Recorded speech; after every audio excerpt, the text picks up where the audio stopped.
ছাত্র আন্দোলন এবং ছাত্র আন্দোলনের যে বক্তব্য, যেটা কোটা বিরোধী সংস্কার আন্দোলনের কতিপয় নেতা যে সব বক্তব্য রেখেছে, তার জবাব দেওয়ার জন্য ছাত্রলীগ সহ যারা তাদের এই আত্মস্বীকৃত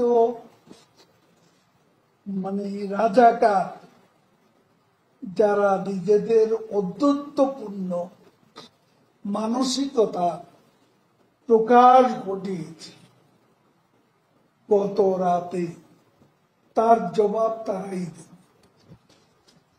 ছাত্রদের বিষয় ক্যাম্পাসের মধ্যে সীমিত থাকে। আমরা দেখি রাজনৈতিকভাবে কারা প্রকাশ্যে আসে, তখন দেখা যাবে আমরাও মোকাবিলা করতে প্রস্তুত। আমি যা বলার তাই বলা, তারা তো বিষয়টি সাবজুডিস, কাজে এখানে আমাদেরকেও অনেক কিছু চিন্তা ভাবনা করে বলতে, যাতে আদালত অবমাননা না, আদালতের অবমাননা কন্টেম্প হলে আদালতকে সেটা দেখতে হবে।